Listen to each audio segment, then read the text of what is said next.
የቆላስያስ መጽሐፍ ምዕራፍ 1 ቁጥር 1ን አንስተን እስከ 2 ስናጠና ጳውሎስ በዚህ መልእክት ውስጥ ለምንድነው ሐዋርያነቱን በማረጋገጥ የሚናገረው ካልን ከክርስቶስ ኢየሱስ ጋር የነበረ በመውጣቱ በመግባቱ አብሮት የነበረ የዓይን ምስክር የሆነ እንምረጥ ብለው ነው ጣይጣሉ። በጸሎታችን ውስጥ ማዕከል መሆን ያለበት ክርስቶስ ኢየሱስ ነው። ክርስቶስ ወደ ምድር ሲመጣ የሰውን ልጅ ለማዳን የጠፋውን ለመፈለግ ብቻም ሳይሆን ተግባራዊ የሆነው የክርስትናንም ሕይወት ለማሳየት ነው። እግዚአብሔርን የሰው ልጅ ደስ ማሰኘት አይችልም። የሰው ልጅ ደስ ማሰኘት ማይችልበት አንዱ ምክንያት የሰው ልጅ ደካማ ነው። የሰው ልጅ በኃጢአት በዓለማዊ ነገር የተበከለ ነው። ነገር ግን ደስ ማሰኘት የምንችልበት የእግዚአብሔር ደስታ በሆነው በክርስቶስ ኢየሱስ ነው። ስለዚህ በምናደርጋቸው ነገሮች በሙሉ ክርስቶስን ማዕከል በማድረግ ማንን ማክበር አለብን? እግዚአብሔርን ማክበር፣ ለእግዚአብሔር ክብር ለተቀበልነው ሕይወት መኖር እንዳለብን ጳውሎስ በመልእክቶቹ ውስጥ ያስቀምጣል ማለት ነው። ሰላም የጌታ ጸጋና ሰላም ይብዛላችሁ። እኔ ወንድማችሁ ኃይለ መለኮት ብርሃኑ እባላለሁ። በኢትዮጵያ አዲስ ኪዳን መጥምቃዊት ቤተክርስቲያን አገልጋይ ነኝ። ዛሬ ወደ እናንተ የመጣሁት የቆላስያስ መጽሐፍ እንድናጠና ነው። የቆላስያስ መጽሐፍ የክርስቶስ ኢየሱስን ልቀት፣ የክርስቶስ ኢየሱስን ታላቅነት የሚናገር መጽሐፍ ስለሆነ ይህ የክርስቶስ ኢየሱስ ትምህርት የክርስትና ትምህርት ዋና ማዕከል ነው። ያም ስለሆነ የቆላስያስን መጽሐፍ ማጥናት የተሻለ ሆኖ አግኝቼዋለሁ። የጳውሎስ በቆላስያስ መጽሐፍ ምዕራፍ 2 ቁጥር 2 ላይ ሲናገር የእግዚአብሔር ምስጢር የሆነውን ክርስቶስን እንዲያውቁ እተጋለሁ ይላል። የእግዚአብሔር ምስጢር የሆነው ክርስቶስን ማወቅ የእምነት ግዴታችን ነው። ውዴታም ብቻ ሳይሆን የእምነት ግዴታችን ነው። ስለዚህ ከቆላስያስ መጽሐፍ ላይ ለተከታታይ የምናያቸው በአራት ከፍለን የምንመለከታቸው ይሆናል። የመጀመሪያ የምንመለከተው የክርስቶስ ከሁሉ የበላይነትን፣ እንደዚሁም ደግሞ በሁለተኛነት የምናየው በክርስቶስ በተገኘ ሕይወት ጸንቶ ስለመኖር ሲሆን በሶስተኛነት ክርስቶስን ማዕከል ያደረገ ሕይወት እና በአራተኛነት ስለ ክርስቶስ የሚደርስ መከራ በሚል እነዚህን አራት ክፍሎች ከቆላስያስ ምዕራፍ 1 አንስቶ እስከ ምዕራፍ 4 ባለው ውስጥ ለማየት እንሞክራለን።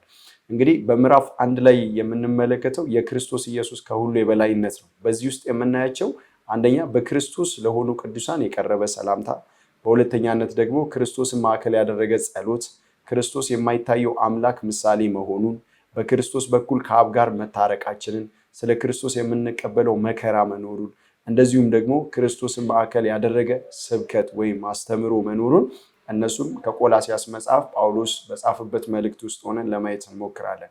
እንግዲህ የመጀመሪያው ነገር የቆላስያስ መጽሐፍ በሚጻፍበት ጊዜ የመጀመሪያ ቤተክርስቲያን በመጀመሪያው ክፍለ ዘመን ላይ ያለችበት እጅግ ስደት፣ እጅግ መከራና ሐሰተኛ አስተማሪዎች በቤተክርስቲያን ውስጥ ገብተው የነበሩበት ጊዜ ስለሆነ ጳውሎስ ይህንንም የሐሰት ትምህርት ለመመከት ያስተላለፈው መልእክት ወይም የጻፈው ነው። የቆላስያስ መጽሐፍ ላይ በቆላስያስ ቤተክርስቲያን ከተከሰቱ የስህተት ትምህርቶች መካከል አንዱ ፍልስፍናዊ አስተምሮች፣ እንደዚሁም ደግሞ የአይሁድ እምነት ስርዓቶች፣ እንደዚሁም ሌሎች ሐሰተኛ አስተማሪዎች ገብተው እውነተኛውን ወንጌል እያጣመሙ የነበሩበት ጊዜ ስለሆነ ጳውሎስ ይህንን ለመመከት የተጻፈ መልእክት ነው። በቆላስያስ መጽሐፍ ውስጥ የምናየው ትልቁ የስህተት ትምህርት ምንድነው? ከክርስቶስ ኢየሱስ የተቀበሉትን ሐዋርያት ከሱ የሰሙትን ደግሞ ሐዋርያት ያረጋገጡን ያስተላለፉትን እሱን በማጣመም ውስጥ የነበሩ ሐሰተኛ አስተማሪዎች ገብተው ነበር። ጳውሎስም በመልእክቱ ውስጥ የሚያጸናው ያንኑ እንደሆነ እናያለን። እንግዲህ ቆላስያስ በኤጳፍራ እንደተተከለች የቆላስያስ ቤተክርስቲያን ይታመናል። ኤጳፍራ ጳውሎስ በኤፌሶን በነበረ ጊዜ በሚያስተምርበት ጊዜ በኤፌሶን ተገኝቶ ከተማሩና እምነቱን ከተቀበሉ መካከል አንዱ ኤጳፍራ ነው። ኤጳፍራ በቆላስያስ ቤተክርስቲያን እያገለገለ በቆላስያስ ያለችው ቤተክርስቲያን በኤጳፍራ በኩል እየተተከለ የነበረበት ጊዜ ነው። እንግዲህ ኤጳፍራ ለጳውሎስ የሚጽፍለት መልእክት የተነሳውን የሐሰት ትምህርት መመከት እንዲችል፣ የተነሳውን የሐሰት ትምህርት መከላከል እንዲችል ለጳውሎስ ጥያቄ ያቀርብለታል። ለዛም ስለሆነ የቆላስያስ መጽሐፍ ስናጠና ከምዕራፍ 1 አንስተን እስከ ምዕራፍ 2 ባለው ውስጥ ትክክለኛ የሆነውን የክርስትና አስተምሮ ወይም የቤተክርስቲያን አስተምሮ የሚያስቀምጥበት ነው። ከምዕራፍ 3 አንስቶ እስከ ምዕራፍ 4 ባለው መልእክቱ ውስጥ ደግሞ ባመኑት እምነት እንዴት ተግባራዊ በሆነ ሕይወት መኖር እንዳለባቸው የሚናገርበት ክፍል ነው። የቆላስያስ መጽሐፍ የተጻፈበት ጊዜ ከ60 እስከ 62 ባለ ጊዜ ውስጥ እንደሆነ በመጽሐፍ ቅዱስ አዋቂዎች ይታመናል። ስለዚህ ያ ጊዜ ለቤተክርስቲያን ትልቅ የስደት፣ ትልቅ የመገፋት፣ ትልቅ ወደኋላ ለመመለስ ትልቅ የሆነ ስደት የሚደርስባቸው ጊዜ ነው። ስለዚህ በዛ ስደትና በዛ መከራ ውስጥ ግን ባመኑት እምነት በክርስቶስ ኢየሱስ ላይ ባላቸው እምነት እንዲጸኑ እንዲጠነክሩ የተቀበሉትን የክርስቶስን እውነተኛ አስተምሮ እስከ ሞት እስከ ፍጻሜ እንዲይዙ ጳውሎስ ያንን የሚናገርበት ሐሳብ ነው። ስለዚህ የቆላስያስ መጽሐፍ ስንመለከት ጳውሎስ በመልእክቶቹ ሁሉ የሚያስቀምጠው የክርስቶስ ኢየሱስን ከሁሉ በላይነትን ነው። በመጽሐፍ ቅዱስ ውስጥ ኢየሱስ ክርስቶስ መለኮትነቱን በመናገር ከሚጀምሩ ወይም ከሚያስተምሩ መጽሐፍ ቅዱሶች መካከል አንዱ የቆላስያስ መጽሐፍ ሲሆን ሌላዎቹ ደግሞ የዕብራውያን መጽሐፍ በምንመለከትበት ጊዜ የሁሉ አስገኚ እንደዚሁም ደግሞ እግዚአብሔር ከጥንት ጀምሮ በተለያየና በልዩ ልዩ ጎዳና ለአባቶቻችን ተናግሮ ሁሉን ወራሽ ባደረገው ዓለማትንም ደግሞ ፈጠረበት በልጁ በዚህ ዘመን መጨረሻ ለኛ ተናገረን እያለ ይናገርና እርሱም የእግዚአብሔር ክብር ነጸብራቅ የባህሪው ትክክለኛ ምሳሌ ሆኖ ሁሉም በኃያል ቃሉ ደግፎ ይዞ የኃጢአትን መንጻት በደሙ ካስገኘ በኋላ በሰማያት በግርማው ቀኝ ተቀመጠ እያለ የዕብራውያን ጻፊ የኢየሱስን መለኮትነት ይናገራል። በተመሳሳይ የዮሐንስ ወንጌል ላይ ዮሐንስ በመልእክቶቹ ውስጥ በመጀመሪያ ቃል ነበረ፣ ቃልም በእግዚአብሔር ዘንድ ነበረ፣ ቃልም እግዚአብሔር ነበረ፣ ጸጋና እውነትን ተሞልቶ መጣ እያለ ይናገራል። ሁሉ በእርሱ እንደሆነም የዮሐንስ መልእክት ላይ እናያለን። እነዚህ መልእክቶች የኢየሱስ ክርስቶስን አምላክነት መለኮትነት የሚናገሩ ናቸው። ያም ስለሆነ የቆላስያስን መጽሐፍ የሚናገረው እርሱን ነው። ሁሉ ከእርሱ ለእርሱ በእርሱ እያለ የሚናገርባቸው የመልእክቶቹ ሐሳብ ያለው እዚህ ክፍል ውስጥ ነው። እንግዲህ በእነዚህ ጊዜያቶች ውስጥ የምንመለከተው ክርስቶስ ከሁሉ በላይ መሆኑ ክርስቶስ ከሁሉ በላይ የሆነ መሆኑን በመልእክቶች ውስጥ ለማየት እንሄዳለን። የመጀመሪያ የምንመለከተው ሐሳብ በክርስቶስ ለሆኑ ቅዱሳን የቀረበ ሰላምታ ነው። የቆላስያስ መጽሐፍ ምዕራፍ 1 ቁጥር 1ን አንስተን እስከ 2 ስናጠና እንደዚህ ይላል። በእግዚአብሔር ፍቃድ የክርስቶስ ኢየሱስ ሐዋርያው ከሆነው ከጳውሎስ ከወንድማችን ከጢሞቴዎስ በቆላስያስ ለሚኖሩ በክርስቶስ ለሆኑ ቅዱሳንና ታማኝ ወንድሞች ከእግዚአብሔር ከአባታችን ጸጋና ሰላም ለእናንተ ይሁን እያለ ይናገራል። እንግዲህ የመጀመሪያ ለቆላስያስ አማኞች ጳውሎስ በሚሰጣቸው ሰላምታዎች ውስጥ በክርስቶስ በእግዚአብሔር ፍቃድ የክርስቶስ ኢየሱስ ሐዋርያ ከሆነው ከጳውሎስ ብሎ ነው የሚናገረው። ጳውሎስ በዚህ መልእክት ውስጥ ለምንድን ነው ሐዋርያነቱን በማረጋገጥ የሚናገረው ካልን እዚህ የቆላስያስ መጽሐፍ ላይ ብቻ ሳይሆን እንደዚሁም ደግሞ በሮሜ መጽሐፍ በገላትያ እንደዚሁም ሌሎች ክፍሎች ላይ ጳውሎስ ሐዋርያነቱን በመጥቀስ ይናገራል። እንግዲህ ሐዋርያነቱን በመጥቀስ ለመናገር አንዱ ምክንያት የሚደረግበት ሐሳብ በመጀመሪያው ቤተክርስቲያን መካከል ወይም ሄደን እንኳን ሐዋርያቶች ክርስቶስ ኢየሱስ ከሄደ በኋላ በሐዋርያት መጽሐፍ ላይ አስቆሮቱ ይሁዳ ትቶት በሄደው መንገድ ላይ ሌላ ደቀ መዝሙር ለመምረጥ ባሰቡ ጊዜ አንድ ያደረጉት ነገር አለ። እንደ መስፈርት ያስቀመጡት ከክርስቶስ ኢየሱስ ጋር የነበረ በመውጣቱ በመግባቱ አብሮት የነበረ የዓይን ምስክር የሆነ እንምረጥ ብለው ነው ዕጣ የጣሉት። ስለዚህ እዛ ላይ ዕጣ ከጣሉበት አንዱ መካከል እንግዲህ አሁንም ጳውሎስ ሐዋርያ ነው ብለን ስንል ወይም ጳውሎስ ሐዋርያ ነኝ ብሎ ሲናገር ሐዋርያነቱ ከራሱ የመጣ ከሰው የተሰጠው ሳይሆን እግዚአብሔር በእግዚአብሔር ፍቃድ ለክርስቶስ ኢየሱስ ሐዋርያ እንዲሆን የተሰጠ ነው። ያንንም ነው። እንዴት ነው ታዲያ ክርስቶስ ኢየሱስን አይቶታል ወይ ተብሎ ለሚነሳው ጥያቄ ጳውሎስም ራሱ ይናገራል በሌሎች ክፍሎች ላይ። ጳውሎስ በሐዋርያ ሥራ ምዕራፍ 9 ላይ በደማስቆ ክርስቶስ ተገልጦለት አይቶታል በዓይን ምስክርና ሳውል ሳውል ስለምን ታሳድደኛለህ ብሎ የተገለጠለት ነው። ስለዚህ ጳውሎስ ምንድነው ካለን ሐዋርያ ነው። በመልእክቱ ውስጥም ለሚናገረው መልእክት ተቀባይነት እንዲኖረው መልእክቱ በጣም ባለስልጣን እንዲሆን አንዱ የሚናገርበት ሐሳብ ሐዋርያነት ነው። ሐዋርያነት እንግዲህ በራስ የሚመጣ ወይም በሰው ጥረት ወይም ደግሞ በሰው ልፋት የሚመጣ ሳይሆን እግዚአብሔር አምላክ የሚሰጠው ስጦታ ነው ማለት ነው። ያም ብቻ አይደለም። በዚሁ መልእክት ውስጥ አንዱ የምናገኘው ጳውሎስ የክርስቶስ ኢየሱስ ተከታይ እንዲሆን ሐዋርያ ክርስቶስን የሚከተል አንዱ። ስለዚህ ጢሞቴዎስን ወንድማችን ብሎ ነው የሚያስቀምጠው። በዚህ ባነበብኩላችሁ ክፍል ውስጥ ከወንድማችን ከጢሞቴዎስ ብሎ ይናገራል። ሁለት በጣም መሰረታዊ ሐሳቦች ከሚነሱት አንዱ ሐዋርያ ጸጋ ብሎ ሲያስቀምጥ ጸጋ የሚለው ከእግዚአብሔር ጋር ያለን ይሄ የቅድስናውን ወይም ከእግዚአብሔር ህብረት መቀበላችንን የሚያሳይ ሲሆን በሁለተኛነት የሚቀመጠው ሐሳብ ደግሞ ወንድማችን ብሎ የሚናገርበት ወይም ወንድሞች የሚለው በክርስቲያኖች መካከል ያለውን ህብረት የሚያሳይ ነው ማለት ነው። ስለዚህ በቅዱሳን መካከል ያለውን ህብረት ወንድሞች በማለት ሲያመለክት፣ ያኛው ደግሞ ጸጋ ብሎ የሚያስቀምጠው ከእግዚአብሔር ዘንድ መሆኑ ወይም ከእግዚአብሔር ጋር ያለን ወይም በእግዚአብሔር የተሰጠን ስጦታ መሆኑን በደንብ አድርጎ የሚናገርበት ሐሳብ ነው። ስለዚህ ጳውሎስ በዚህ መልእክት ውስጥ የሚናገረው እነዚህ የቆላስያስ አማኞች በእምነታቸው እንዲበረቱ በእምነታቸው እንዲጠነክሩ ወደኋላ እንዳይሉ እንዳይደክሙ ራሱን በማስተዋወቅ የሚናገርበት ነው።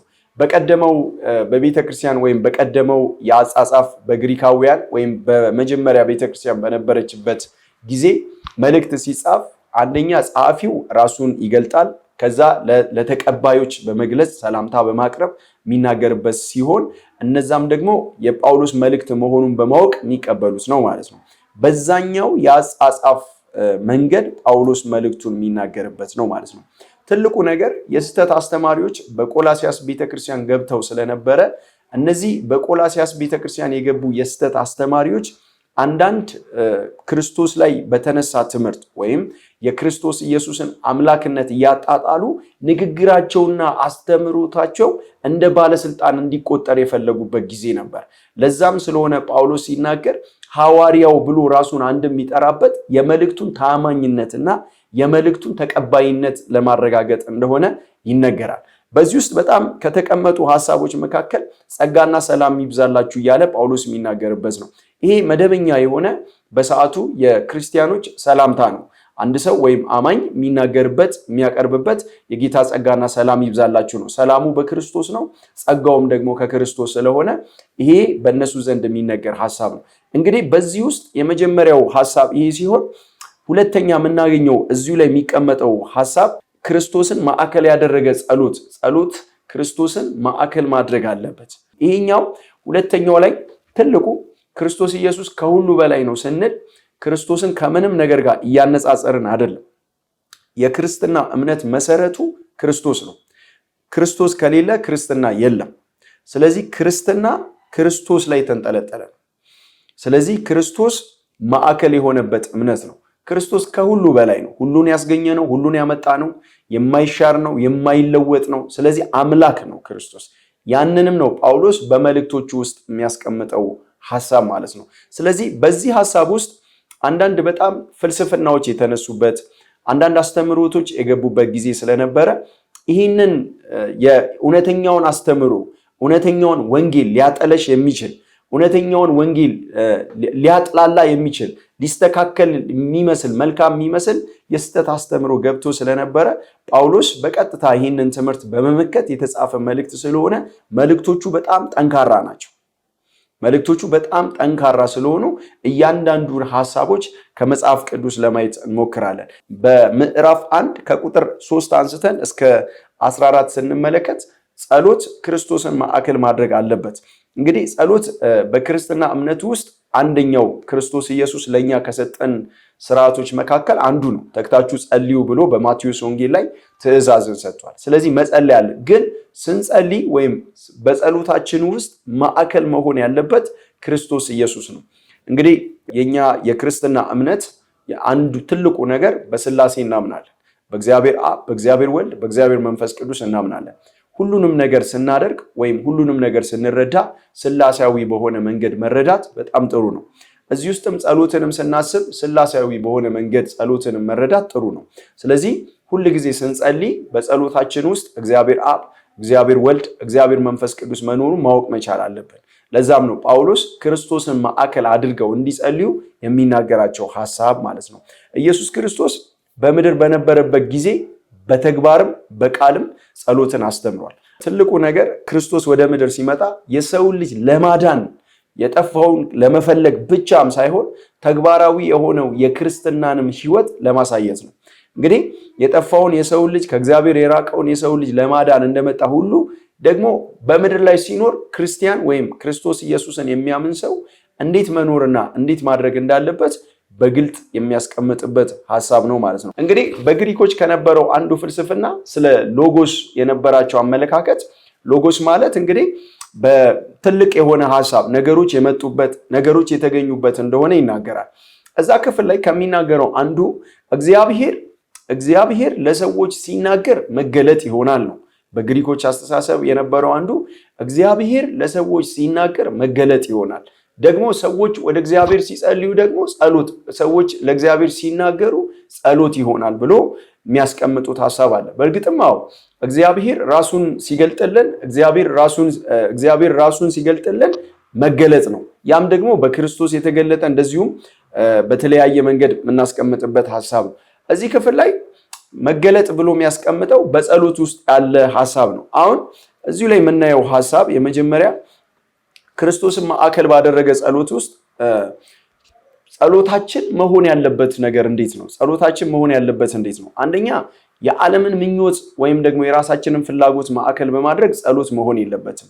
ጸሎት የእግዚአብሔርን የልብ ፍቃድና ሐሳብ በመረዳት ውስጥ ነው መሆን ያለበት። ያንንም ነው ጳውሎስ በግልጥ በመልእክቱ ውስጥ የሚያስቀምጠው። እንግዲህ እዚሁ ክፍል ላይ የምናየው ቆላስያስ ምዕራፍ 1 ቁጥር 3 ላይ እንደዚህ ይላል፣ ስለ እናንተ በምንጸልይበት ጊዜ የጌታችን የኢየሱስ ክርስቶስ አባት እግዚአብሔርን ሁል ጊዜ እናመሰግናለን ይላል። አሁን ጳውሎስ ሁል ጊዜ ስለማስያስብ በቆላስያስ ስላሉ አማኞች በቆላስያስ ስላሉ ቅዱሳን ባሰበ በተመለከተ ጊዜ ጳውሎስ ስለነሱ እግዚአብሔርን ያመሰግናል።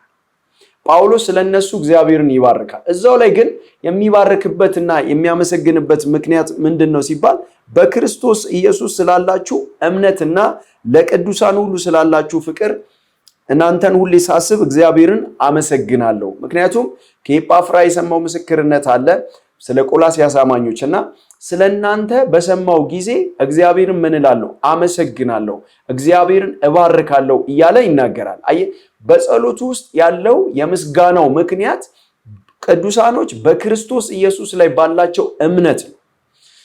መከራ አለ፣ ስደት አለ፣ ሰልፍ አለ፣ በብዙ ትግል ውስጥ ናቸው።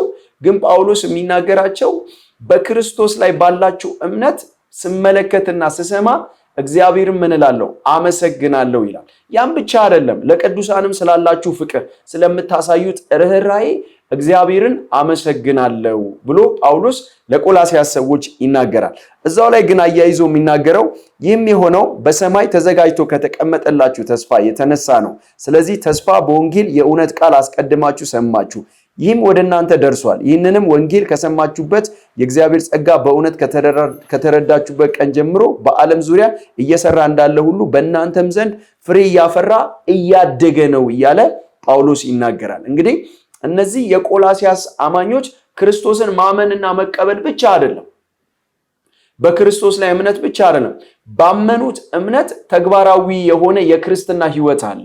ፍሬ እያፈራ እንደሆነ አይተናል። የክርስቶስ ፍቅር በእናንተ እየታየ ነው። ለሌሎች እየራራችሁ ነው። ስለዚህ ይሄ በእናንተ በዓለም ታውቋል። ስለዚህ እግዚአብሔርን አመሰግናለሁ ይላል። እንግዲህ ክርስቶስን አምነን በክርስቶስ ፍቅር በእኛ ውስጥ ኖሮ ተግባራዊ ሕይወት፣ ፍሬያማ ሕይወት ሊኖረን ግዴታ እንደሆነ ከጳውሎስ መልእክት የምንመለከተው ሐሳብ ነው ማለት ነው። ይህም ስለኛ የክርስቶስ ታማኝ አገልጋይ የሆነው አብሮ በአገልግሎት የተጠመደው ተወዳጁ ኤጳፍራ አስተማራችሁ፣ ደግሞ በመንፈስ ስላላችሁ ፍቅር ነገረን እያለ ጳውሎስ ስለ ኤጳፍራ ምስክርነት የሚሰጥበት ሐሳብ እንደሆነ እናያለን። እንግዲህ በቁጥር 3 ላይ የሚናገረው ስለናንተ በምንጸልይበት ጊዜ የጌታችንን የኢየሱስ ክርስቶስ አባት እግዚአብሔርን መቼ? ሁል ጊዜ እናመሰግናለን ይላል። ሁል ጊዜ ማንን? እግዚአብሔርን እንደውም እዛ ላይ የሚያስቀምጠው በምንም ሁኔታ ውስጥ ቢሆን እናመሰግናለን፣ እግዚአብሔርን ምስጋና እንሰጠዋለን። በእናንተ ውስጥ ስላለው ክርስቶስን ስላወቃችሁበት መዳን፣ ስለ መዳንም ዕውቀት እግዚአብሔርን እናመሰግናለን ይላል። ስለዚህ ጳውሎስ እየተናገረ ያለው በቆላስያስ ቤተክርስቲያን ውስጥ ያሉት አይሁዶች አሉ፣ የይሁዲ እምነት ያላቸው አሉ፣ ደግሞም አሃዛቦች አሉ። ስለዚህ በዛ የነበረው አንዱ ትልቁ ነገር አሃዛቦች ይበዙ ነበር እና አሃዛቦች በሚበዙበት ቦታ ላይ የሚናገሯቸው ሐሳብ ይህንን የሚናገሩበት ነው እና ስለዚህ በእናንተ ውስጥ ስላለው ስለ ክርስቶስ እምነታችሁ እግዚአብሔርን አመሰግናለሁ ይላል እና ሁል ጊዜ እግዚአብሔርን እባርካለሁ እያለ የሚናገርበት ሐሳብ ነው። እኛ ለናንተ በምንጸልይበት ጊዜ ነው የሚለው ጳውሎስ አይደለ? ቁጥር 1 ለናንተ በምንጸልይበት ጸሎት ሁል ጊዜ ስለራሳችን በእግዚአብሔር ፊት እንቀርባለን፣ ስለ ቅዱሳን በእግዚአብሔር ፊት እንቀርባለን፣ ስለ ምድሪቱ እንቀርባለን። ሁል ጊዜ በጸሎት በእግዚአብሔር ፊት መሆን አለብን ማለት ነው። እዚሁ ላይ ጳውሎስ በክርስቶስ ስላላችሁ እምነት ለሌሎችም ስላላችሁ ፍቅር እግዚአብሔርን እናመሰግናለን እያለ የሚናገርበት ነው። እንግዲህ እዚሁ ቆላስያስ ምዕራፍ 1 ቁጥር 9 ላይ የሚናገረው እንደዚህ ይላል፣ ከዚህ የተነሳ እኛ ደግሞ ይህንን ከሰማንበት ቀን ጀምሮ እግዚአብሔር የፍቃዱን ዕውቀት በመንፈሳዊ ጥበብ መረዳት ሁሉ ይሞላችሁ ዘንድ ስለናንተ መጸለይ መለመንን አናቋርጥም ይላል ጳውሎስ። ምንድነው የሚለው እዚህ ላይ? እግዚአብሔር የፍቃዱን ዕውቀት በመንፈሳዊ ጥበብና መረዳት ሁሉ ይሞላችሁ ዘንድ ስለናንተ መጸለይንና መለመንን አናቋርጥም እያለ ይናገራል። አሁን በጸሎታችን ውስጥ አንዱና ማዕከሉ የማንም ፍቃድ? የእግዚአብሔር ፍቃድ በእኛ ውስጥ እንዲኖር። ስለዚህ የጳውሎስም ጸሎት ለነሱ የነበረው አንዱ በክርስቶስ ኢየሱስ ላይ ባላችሁ እምነት ወይም የእግዚአብሔርን ፍቃድ ይሞላባችሁ ዘንድ መጸለይን ስለናንተ አናቋርጥም ይላል እና በመንፈሳዊ ጥበብና መረዳት ትባረኩ ዘንድ ወይም ይሞላችሁ ዘንድ ጸልያለሁ ብሎ ይናገራል። እንግዲህ ጳውሎስ ለምንድን ነው ለቆላስያስ አማኞች ይህንን መናገር የፈለገው ብለን ስንመለከት የነበረው ትልቁ የስተት ትምህርት የክርስቶስ ኢየሱስን መለኮትነት የሚነጥቅና እምነታቸውን የሚያደክም ወደኋላ የሚመልሳቸው ተስፋ የሚያስቆርጣቸው ስለሆነ እንዲጸኑ እንዲበረቱ፣ ያ ብቻ አይደለም የእግዚአብሔርን ፍቃድ በማወቅ እንዲመላለሱ ደግሞ የጥበቡንም ዕውቀት እንዲገልጥላቸው የሚናገርባቸው መልእክት ነው ማለት ነው። እዚህ ክፍል ላይ የምናየው የምንጸልየው ለጌታ እንደሚገባ እንድትኖሩ በሁሉ ደስ ታሰኙት ዘንድ ነው ይላል። ቆላስያስ ምዕራፍ 1 ቁጥር 10 ላይ እዛው ላይ የሚናገረው የምንጸልየው ለጌታ እንደሚገባ እንድትኖሩና በሁሉ ደስ እንድታሰኙት ነው ይላል።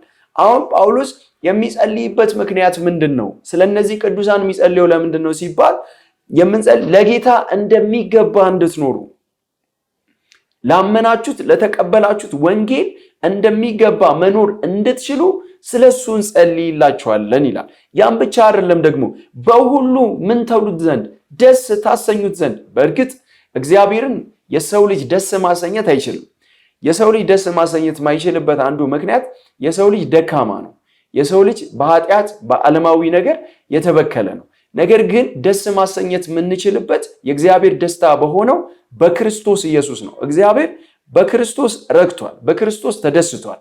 ስለዚህ እኛ ቅዱሳን ግን በክርስቶስ በተገኘ ጽድቅ፣ በክርስቶስ በተገኘ ቅድስና እግዚአብሔር ፊት መቅረብ የምንችልበት ድፍረት አለ። ስለዚህ በምናደርጋቸው ነገሮች በሙሉ ክርስቶስን ማዕከል በማድረግ ማንን ማክበር አለብን? እግዚአብሔርን ማክበር፣ ለእግዚአብሔር ክብር ለተቀበልነው ሕይወት መኖር እንዳለብን ጳውሎስ በመልእክቶቹ ውስጥ ያስቀምጣል ማለት ነው። እንግዲህ እዛው ቁጥር 10 ላይ አንስቶ እስከ ታች ባለው ውስጥ የሚናገረው ሐሳብ በጸሎታቸው በሁሉ ነገር ውስጥ ክርስቶስን ማዕከል በማድረግ እንዲበረቱ፣ ክርስቶስን ማዕከል በማድረግ እንዲንቀሳቀሱ ነው። ጸሎት መደረግ አለበት። አዎ መጸለይ ያለብን እንዴት ነው? እግዚአብሔር የፍቃዱ ምክር በማን ውስጥ እንዲያደርግ? በእኛ ውስጥ እንዲያደርግ፣ በፍቃዱ ምክር ደግሞ መመላለስ እንድንችል ክርስቶስን ማዕከል በማድረግ በተቀበልነው ወንጌል በተቀበልነው እውነት እየተረዳን ከእርሱ ጋር እንድንኖር መሆን አለበት ማለት ነው።